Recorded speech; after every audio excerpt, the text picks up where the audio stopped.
And specifically what we're proposing is like, your human freedom and innate natural rights give you ability. The other side is saying, you're too fucking stupid to own a gun. You should not own a gun. We don't trust you with it. It's dangerous. You might hurt yourself. It's a bad thing. This is morality kind of play that is just not attractive. Their position is not attractive. It's another interesting story. We don't have to get into it. But that was the team that was assembled. But we did a holistic view of NICs. Everything from the back end to the front end to the UI to the new UI to the technology used to build the UI in the back end, the database, the external sources, because NICS depends on about 5 other federal databases and countless state things. It's a complex system. So we looked at it all.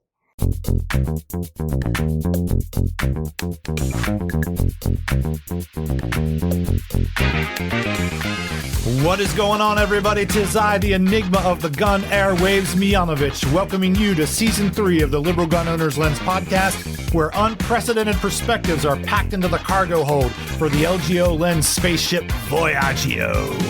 That's fucking Italian. Don't believe that evolution is possible with guns and public safety in America? It's already happening, y'all. Minds are evolving. Think guns versus public safety is the only game in town, do ya? Think culture war is the big boss, do ya? Then keep your ass in the past. Everyone else, all aboard!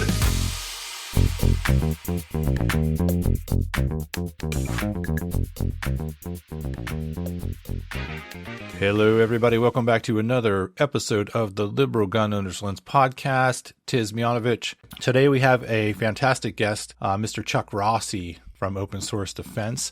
Straight from the Open Source Defense website, Chuck was the director of release engineering at Facebook from 2008 to 2018. And from 2016 to 2018, also worked on making the company's firearms policy more transparent to users, advertisers, and content creators. He's now a consultant and advisor to companies in the tech and firearms industries. This includes NSSF, National Shooting Sports Foundation. Chuck was certainly critical in helping LGO sort out some Facebook-related bullshit. In 2017, we've had to contend with a bunch of Facebook-related bullshit as our main forum pages on Facebook. Chuck is a co-founder of Open Source Defense, and their tagline is 100% gun rights, 0% culture war, making people proud to be associated with gun rights with friendly, thoughtful, and incisive writing on guns. So please join me for an intriguing gun conversation with Chuck Rossi. All right. So Chuck Rossi, welcome to the Liberal Gun Owners Lens podcast, man. It's great to have you back. Thanks for coming. Great. Good to talk to you again. So on this episode, we are going to talk about your involvement in the National Instant Criminal Background Check System, specifically the 2.0 thing that happened with Obama. You were involved in that. We're going to talk about that. But before we do, I want to start us off with a meta concept, because this is something that gets discussed a lot. It's something we discuss a lot. That is gun rights absolutism versus the reality of the grindstone with gun laws. So there will be gun laws in America. There have always been gun laws in America. There will be gun laws in the future. That's not going to change. The rights-based fight that attempts to block unconstitutional or ineffective laws and policy is one front, in my opinion, and a two-front fight, two-front legal fight. The other fight is the one that works within the system of laws to make existing laws better or less bad. And the problem with gun rights absolutism, and it's typically people that are like high in advocacy, they want to discredit 50% of the fight that's necessary, in my opinion, to get the best result. They want to completely ignore or poo-poo or shit on any efforts that go into the reality and try to make the existing legal reality relative to rights and guns and laws. They want to ignore the people that go in there and try to make that better, or they want to shit on them. So we talked a little bit about this the last time you were on because of your approach to things. But can you talk to me a little bit about your thoughts on that? How important is that one front of the fight to go in to try to make things less bad? Yeah, it's a good point. And it's kind of one of the core tenets of the org that I co-founded with some other guys called Open Source Defense. And, we write and advocate for absolute gun rights. We all want the NFAOA and want to be able, get machine guns through the mail and all that good stuff, kind of at the meta level, at the high level. But at the same time, very pragmatic people and want to kind of splitting those two worlds that you said, right? It's like we all love to lust over the kind of the purest of expression of the Second Amendment. And at the same time, we can do that. And at the same time, though, we can look deep into systems and to existing law. And the reality, like you say, the very pragmatic of like, yeah, there's going to be gun laws. You're never going to just like wipe every gun law off the book. So how do we optimize, given the shit sandwich that we have with some of these gun laws, like how to make this work in our favor to give protections that are reasonable while not crippling us with just nonsense regulation, right? So that's the challenge. And kind of as we get into it, like my approach personally before OSD was in 2015 during the second Obama administration. I think it was 2016. I worked with the United States Digital Service, which was an Obama era invention that fell out of the complete disaster that was the launch of healthcare.gov. If you remember, regardless of policy, I'm just talking about technical implementation and execution of a central computer system for a marketplace for healthcare. It fell over on launch disastrously. And, it's a big black eye for the administration. This is a landmark piece for them, big blah, blah, blah. So they did this SWAT team approach. So Obama went to Silicon Valley and said we need nerds and we need nerds now. Right. And of course, most of the heads of Amazon, Facebook, Google were sympathetic to the Obama administration. And they sacrificed some of their best nerds to say okay, go unfuck this government thing. Regardless of, and this is kind of very similar to the gun thing. It's regardless of personal persuasion or belief in that system, as a nerd, you're pissed off that something could be done so poorly. Right. And it's it's here. I'm not going to repeal it or get rid of it, even if I don't like it. But if it's going to be here and I'm going to be forced to use it, it damn well better work. Right. So the nerds went off, and it was a very good Time cover story of that era called Code Red. And it's a great read if you're a nerd. And they went in and saw this really inefficient, bullshit technology that was used, for such a simple problem. It's you have 250 million Americans that need a database record and to be tracked and have healthcare and have some data. It's yeah, we do 250,000 or 250 million users per fucking hour, at Facebook or even per minute, we do a billion SQL transactions, every 5 minutes. So it's yeah, this is easy stuff. So they went and had such, pretty solid success to the point where the administration was hey, we're going to stand up this group as part of the executive office of the president called United States Digital Service, USDS. And we're going to kind of tempt these nerds to do a nerd Peace Corps. Right? Where you volunteer your time, you take your good mid to high 6-figure salary, and you go down to a GS11 or GS12, which is the top salary of, 120K or whatever. And you come and stick it out for 6 months or a few weeks or whatever you can get and do government work. So we did that in immigration to unfuck some of the legal immigration process is needlessly kind of complex and broken. If you've ever kind of tried to work with the normal immigration system in those days, it was bad. Veterans Affairs, Social Security, blah, blah, blah. And one of them was NICS. And that's the one I signed. Actually, I signed up for Social Security, did a 2-week stint there. And then I signed up for NICS and did with the FBI and did time there because it was just the time when fixed NICS was coming out. This is 2015, 2016. And that was my entry point into understanding NICS. And to your point of given a shitty system of the background check as it exists, how can it be better, more accurate, less a pain in the ass, and less kind of scary, right? So that is kind of a practical application to what you just asked, of kind of the absolute versus the do something about the shitty system. And again, I'll give a little bit of lip service to my absolutist friends that I understand the reason you don't want to give quarter because you feel like you've just been screwed eating a shit sandwich for the past 20 years of gun control of just stupid stuff being passed and kind of on the losing end. Two things OSD points out is we've not always been on the losing end. We have wins, across the board, especially a lot of significant court wins. A lot of concealed carry wins and other wins. But yes, at the same time, we've been burdened with like California being the best example of just really dumb laws, just punishment laws. So yeah, I understand why you don't want to give or compromise. And you're just pissed off and you're tired of being on the losing end. But at the same time, I don't think NICS is going away anytime soon. So I want it to work. Yeah. And also you've had experience in a similar way, sort of, I would say in an interesting way, forced into it since you were at Facebook and you worked at Facebook. You were responsible for crafting the rules in Facebook as it pertains to guns online or guns on Facebook, right? So exactly. That gives you also experience with you personally would be running things completely differently as it pertains to guns, probably if you were in charge, but you weren't in charge. So right. You're inside of that reality, trying to make it better or less bad. How was that process? We talked a little bit about that. Let's talk about Facebook just for a minute. How was that process? And where did you leave it? What was the taste in your mouth and all of that? Yeah, we covered it more extensively in our first little talk, but it's exactly as you make a good point. There's some very serious parallels between the government and the experience and the Facebook experience.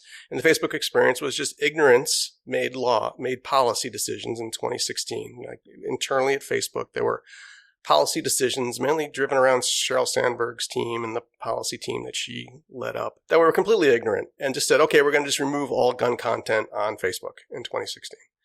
And they went through and just like nuked, all the interest groups, all the pages for like Guns and Ammo or whatever magazine, any business, entities. It was a bloodbath and it was really dumb and just ignorant, right?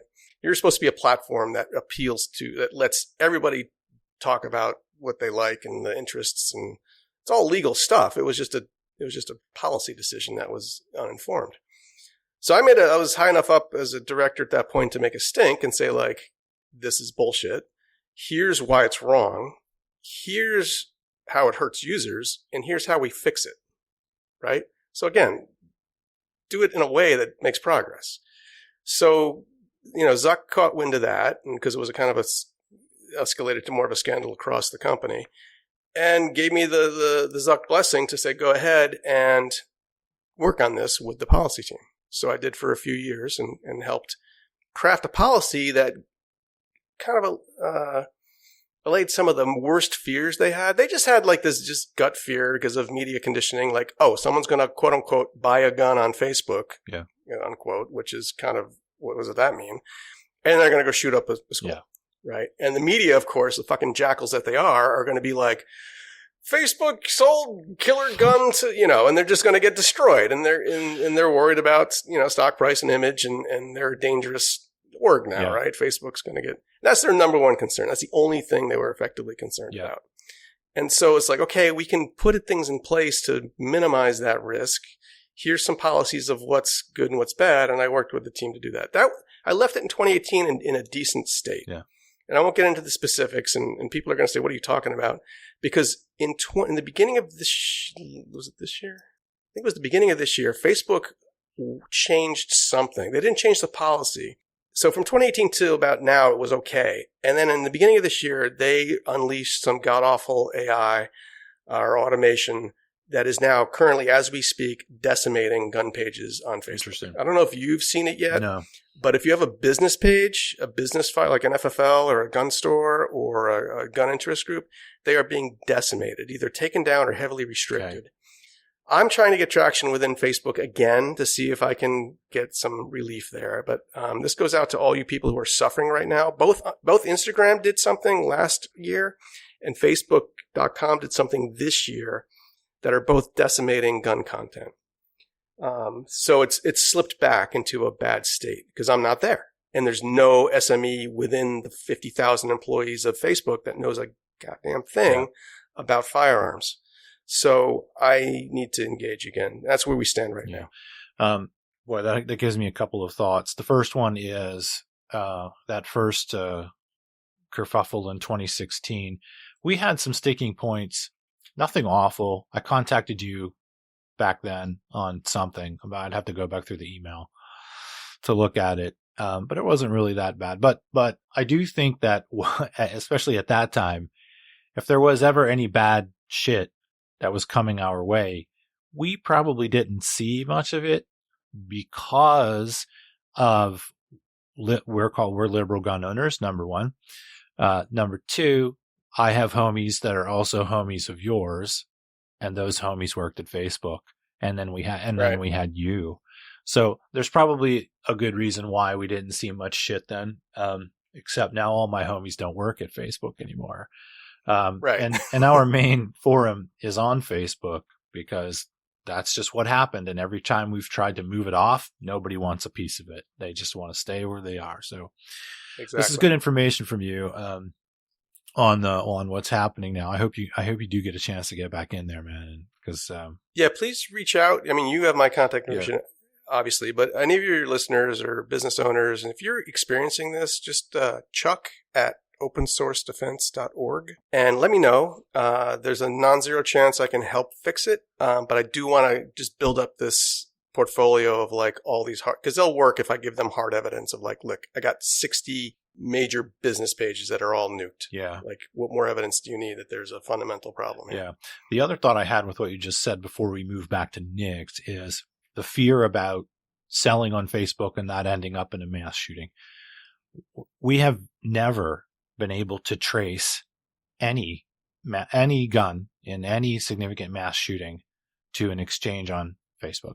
It's never happened. So let's talk about the numbers that you were referencing earlier about, let's just talk about how many exchanges between humans are behaviorally and communicatively are on Facebook worldwide or in America every day. The number's incalculable, although I would imagine Zuck probably has that fucking number somewhere, but you can't even calculate how many exchanges of information and behavior are happening on Facebook, and zero of those has equaled a mass shooting. Yeah, that's a good point. So kind of important. Here's the fear on one hand of what if this happens, but look at the reality of humans. And I think that's generally reflects what happens with people and guns in general. Look at all of the behaviors that we engage in on a day-to-day basis as a country and communications.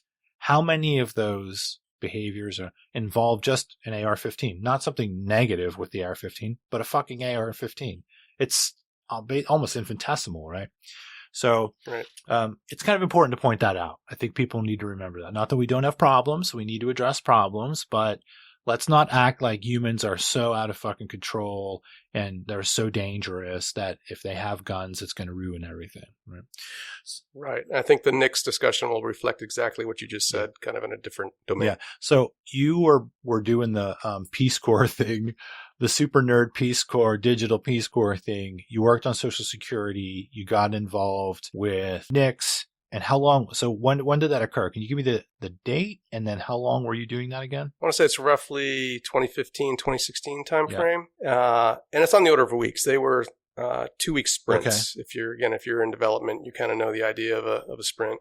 And these were intensive. I lived in West Virginia for 2 weeks with 4 or 5 other USDS members, and we 24/7 worked on this. It was grueling. Yeah. But it was a mission-driven passion thing. So you sacrificed your family and your personal hygiene and you do it.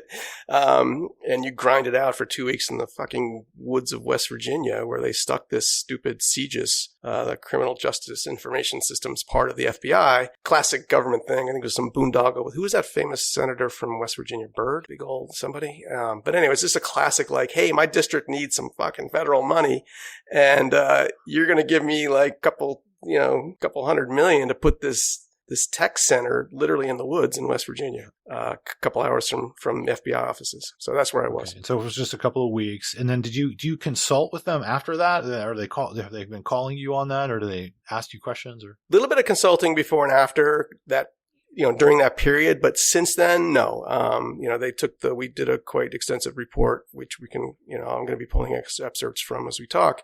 But that was the main product, was this interaction with their devs, the administration, this report which called out what's going well, what's not going well with the NICS 2.0 rollout, and things like that.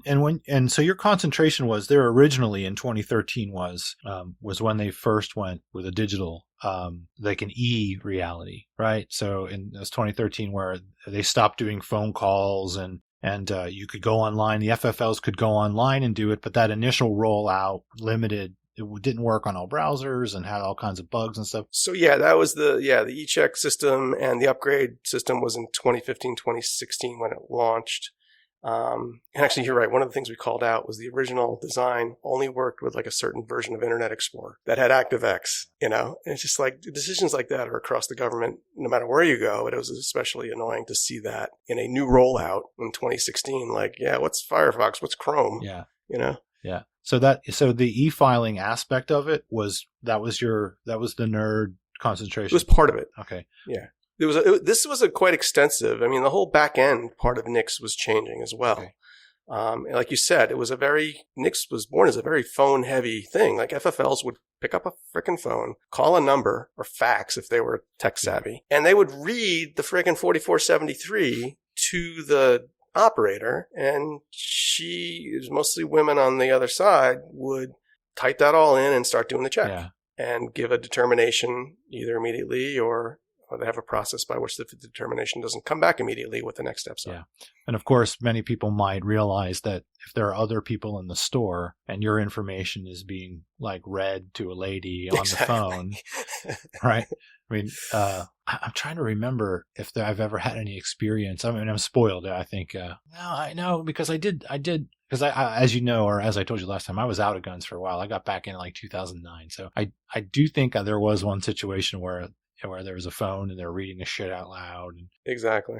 Yeah. I'll tell you the stats wise, 90% of transactions now through NICS are through the e-system. Okay. So there's a small percentage, 10% that are still using the phone or other. What other stuff did you, before we get kind of into the nuts and bolts, like generally, what kind of other stuff other than the nerdy digital e part of it were you guys trying to give suggestions on that kind of the broader approach to NICS? So we had 5 people on the team, me being kind of there were 2 technology guys, one Google guy, and me from Facebook. We had a pretty well-known user interface UX design person.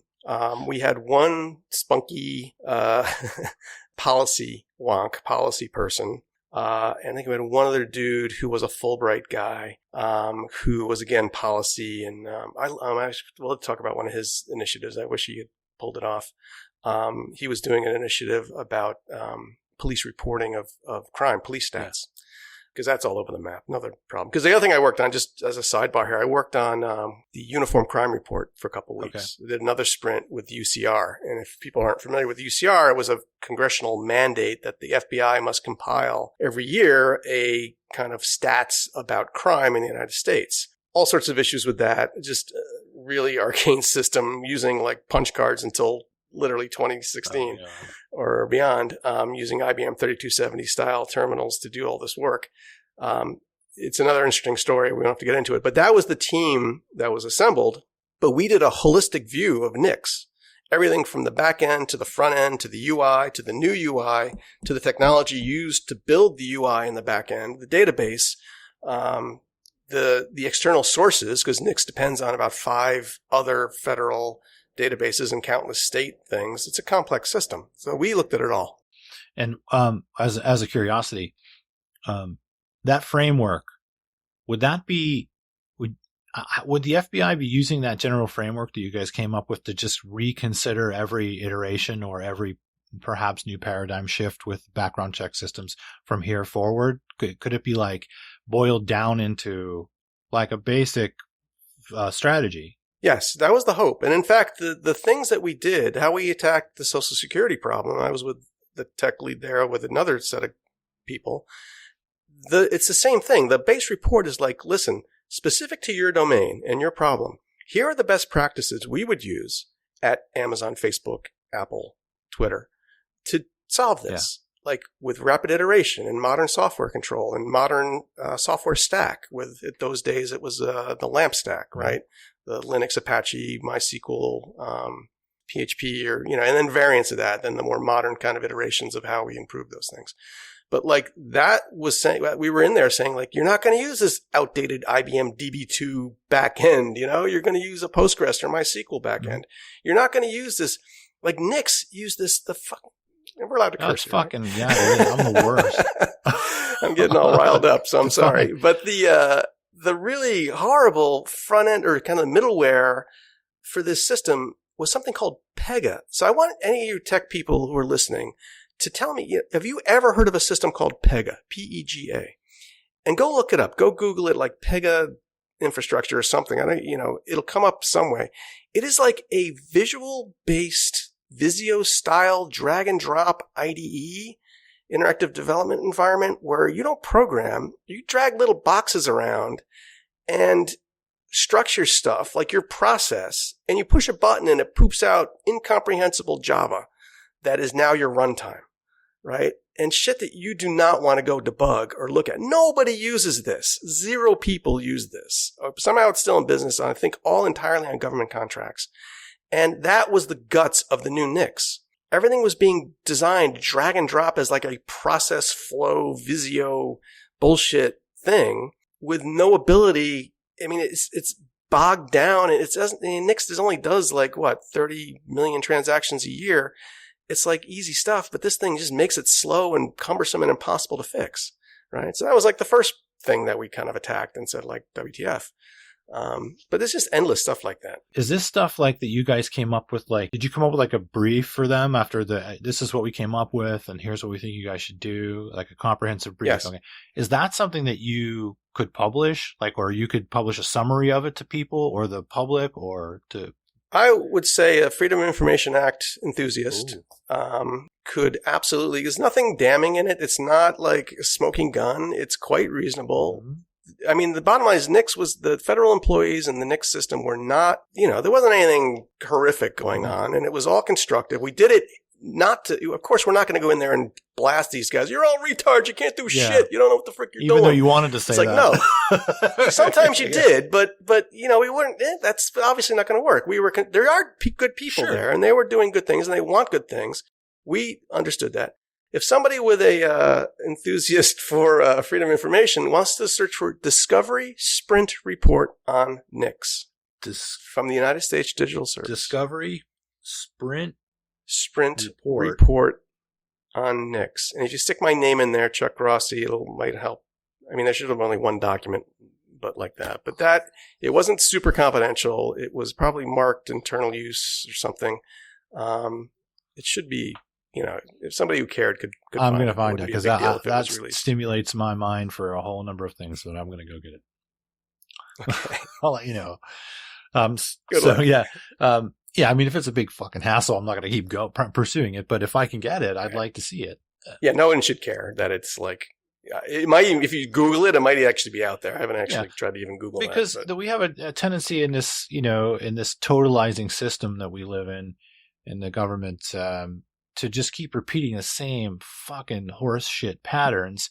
And if you guys spent 2 weeks and they spent all this money on you guys coming up with, it's not even the specifics that you came up with, but kind of the general way in which you approached it.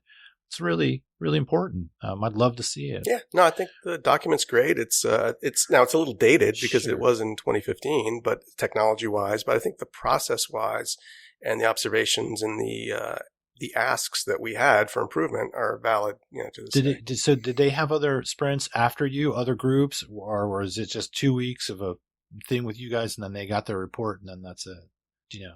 To my knowledge, we were the major report, like the Obama administration had specifically sent us to go do this. And I mean, our bottom line recommendation was to delay and fix some of the issues there. They did delay a little bit, but it's not that they implemented everything that we asked. They did take it as, and I will never know, honestly, how much they used and didn't use, because at that point you kind of lose access. I think while we were active in the process with the director and all the departments and teams, they were all on board and were very appreciative and kind of got what we were asking. Yeah. So if nothing else, we influenced them enough to make better decisions for the future. Yeah. Right. And I'll take that as a W. I mean, I understand I would have had to stay there. Like the opportunity was like, okay, I got this, these couple of weeks here. And I certainly had the opportunity to say like, F it, I'll embed and work for the next 6 months with you folks. But I was not up to that level of self-sacrifice to live in West Virginia for months and just cripple my, my professional kind of trajectory to do that. Or your happiness. Or my mental sanity. Yes. I mean, generally speaking, I don't live in California, but generally speaking, I can't ever say in this era that I've ever gone to an FFL or shopped online and had to go to an FFL and go do the NICS check. And I've ever been there and been like, this is the worst fucking thing that's ever happened to me. Or, this is totally fucking my rights.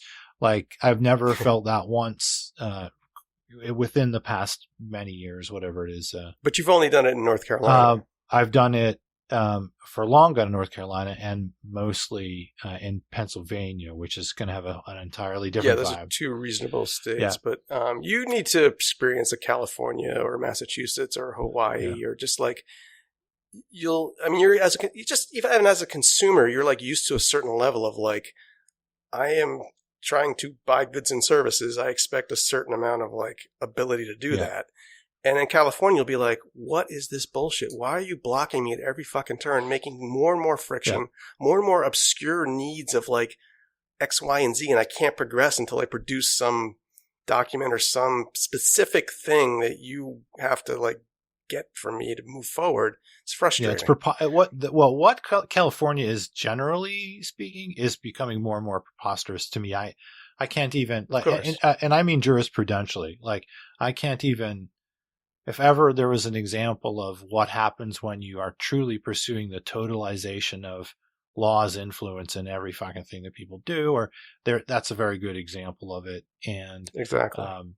So yeah, it's incredibly preposterous. Are you enjoying in Florida for the first time some like, oh my God, this feels great. I bought a gun and it wasn't a fucking nightmare. I did. I bought tell you what a nerd I am. I bought a CZ Parrot. Okay. Which nobody wants. Yeah. It's an expensive open class gun. I got it at a good price because they're effectively discontinued. And I'm like, I want this really weird gun. And I couldn't get it in California. And if I did, I'd have to cool off for 60 days or for 10 days because by the way, I already have 60 guns. Yeah. So like me cooling off for 10 days is just an added insult. But yeah, I did get my CCW pretty much as soon as I got into Florida, and I had the CCW. I think in Florida there's a 3-day wait without the CCW, but walked in, there's my Parrot, paid my money, did my 4473, came back clean, got my gun, and went home. I'm like, oh, that's a first. Welcome. And then while I'm in there, I'm looking at all these NFA items because there's the silencer shop kiosk, and there's like every SBR and every other goofy gun I've lusted for, and I'm like, I need to control myself because I'm going to drop like 20 grand in guns if I don't relax. Did your wife give you any kind of talk like, Chuck, no, I know we're coming to Florida and it's going to be a lot easier, but you need to calm down a little bit. Did you have to have that? I think we talked about this, but my wife is Italian from Milan. I've been here about 10, 20 years. So completely unaware, completely uninterested, as most Europeans, anything. So I'm kind of unencumbered. I would try to explain to her why we're going to be spending so much money, but she, is just not going to understand it one way or the other. And so she's fine. Just like, all right, here's your, go burn your budget. Yeah. Just keep me out of it. When, back to NICS, when you guys were having the powwow, the think tank in the woods, was there ever any meta discussion about how much do background checks actually help in the mitigation of gun-related crime and gun-related negatives? Did you guys ever have talks about that? Not so much. I mean, I was the people working there already accepted like this is my job and I'm doing it and that's what's important. Yeah. But there were obviously NICS does publish every year a comprehensive review of their operations. And that's another document you should look for. Let me bring up that. Go for it. It is called, I think the most recent one is called the NICS 2020 Operations Report. And it's a pretty solid PDF of their stats and what they do and how many rejections they have and how many transactions and which states. It's complicated. We can get into details of how NICS works. It's not cut and dry. It is a complicated system. There's states that use NICS directly. There's states that use NICS indirectly. There's states that don't use NICS at all. So there's this kind of ecosystem. So they, we didn't get into the politics of it. We all knew kind of how you said in the beginning, we're not going to change the laws. We have a job to do. We want to do it well. So there was that. Then there was me, secretly railing against the system internally, like, oh, this is all bullshit. It's all an infringement. What the fuck? But, I'm able to just relax and okay, that's a fight for a different day. Yeah. I'm here for something else. Having said that, so NICS was a hot item at that time, the rollout. I did sit in a massive conference room where Bloomberg's goons came in and had full access to NICS, to the FBI CGIS staff. And there were 40 people in that meeting. And Bloomberg had all these super young hotshot lawyers come in and kind of grill about basically them probing how to further their agenda, their anti-gun, their quite dramatic anti-gun agenda, keeping up to date with how NICS was working and what the plans were. And the FBI had them in, 4 of them. And at the same time, the FBI also had the NRA reps. And this is back when the NRA was a bit more relevant and functional. Had the NRA reps in and told them, here's what's happening. Here's what we're changing. So it was on the political side, the two main camps, Bloomberg versus NRA, did have access to the FBI CGIS division, to the NICS administration. And they've done that, as far as I know, every year. They have access, and they allow equal access to both parties to sit in and kind of get an update about what NICS is doing. It was mostly framed non-politically, but especially with the Bloomberg goons, it was incredibly insightful for me to see how they kind of get the information they need to better exploit, their position on the outside. So, it was it's no wonder that Bloomberg kicks most of our asses in this space versus the NRA. Because they're way smarter. Yeah. And they have lots of money, and they have a religious fever for this kind of investigation and kind of twisting things that they can kind of use to, like I said, to promote their agenda. Yeah, and it is on the level of a religion, and that's something that I try to get across to people. The idealist in me, the optimist in me, I should say, believes that if we just have better information, and if we just drop the twisting of information based on biases and desires, we're in a much better place to get better results at the nexus between guns and public safety. We're in a better place. Agreed. Yeah, absolutely. But the fervency from the anti-gun side is definitely coming from the same part of the brain that we have seen for centuries with the pernicious, crazy side of religious people. It is that fucking driven and that fucking disinterested in information outside of its wire, right? Outside of its boundaries. So we are really up against it when Bloomberg can give 1.4 billion to Johns Hopkins, just here.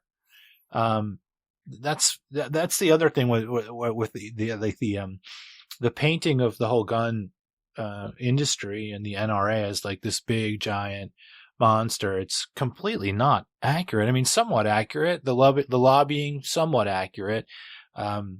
It's to me, it's more 90% the founding fathers and 10% the gun industry, and it's 90% the Constitution, 90% the Bill of Rights, and the constitutionality of the right itself. That's really the power. And the NRA can do what it can do, and the gun industry can do what it can do, but it is definitely not what it's painted out to be. No, I've given a million talks at SHOT and at NSSF events, and I cannot. I said it last time on this podcast. I cannot express to you how weak the quote unquote gun lobby or the gun industry that the anti-gun groups scream about are.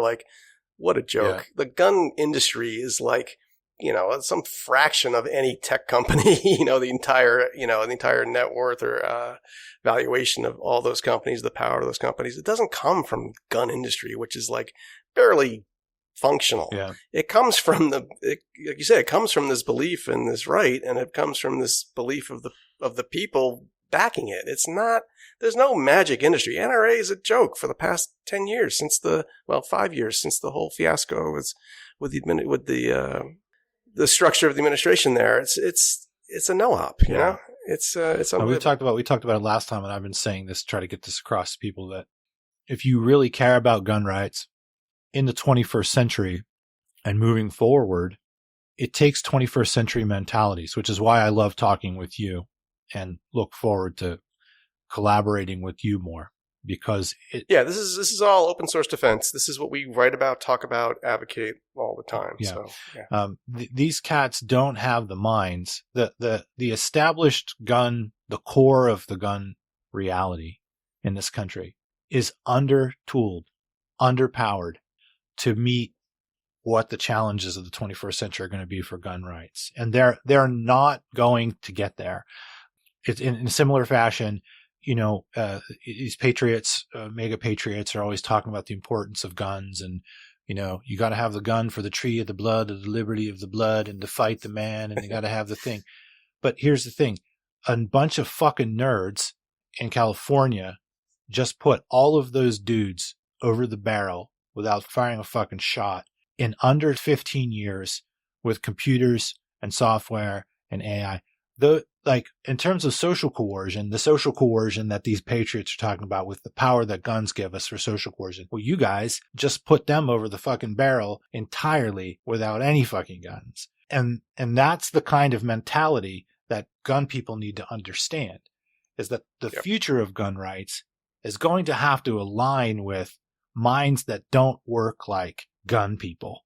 And this is not liberals versus conservatives. This is not libertarian versus whatevers, leftists versus whatevers. It is about brains that can go to higher places and are flexible, and brains that can't.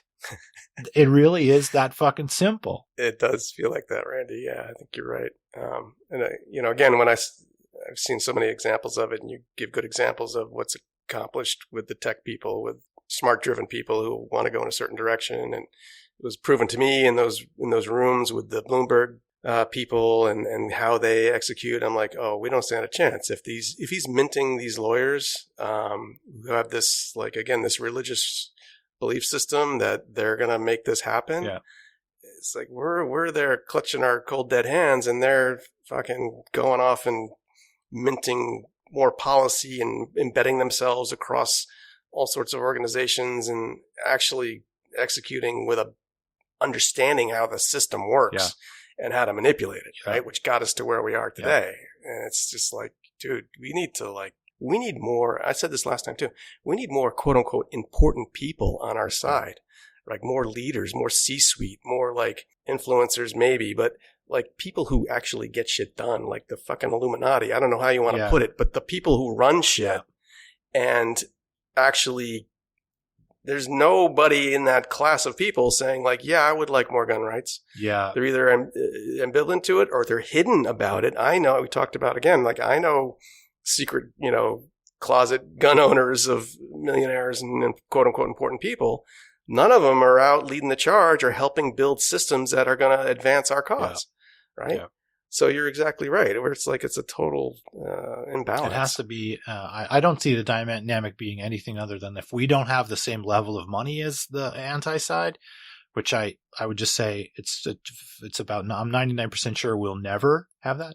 Then the brains part of it has to be twice what theirs is. Like you could beat them if you have brains that are twice as good as they are.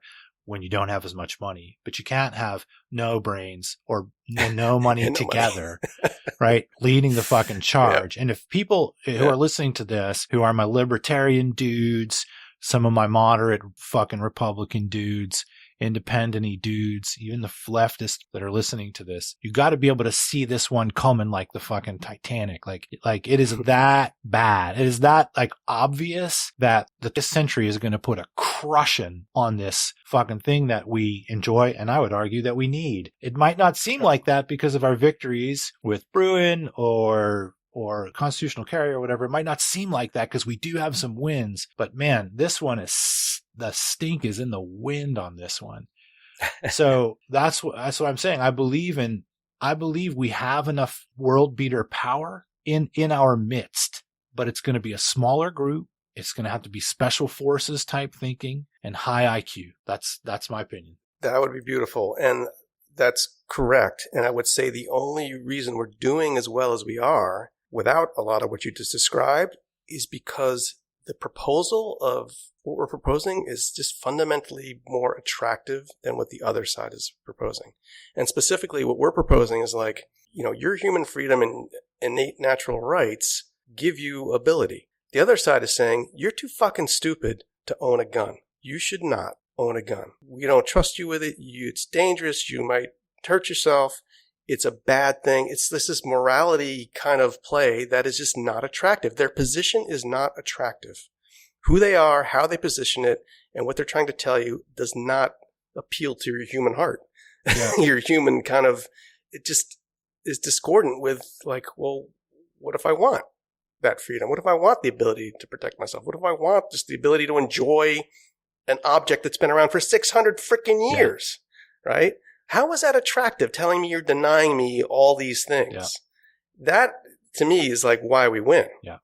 Right. Until fundamental human nature and belief gets like squashed, like like communist China Cultural Revolution style, like we're just going to squeeze it out of you, these desires.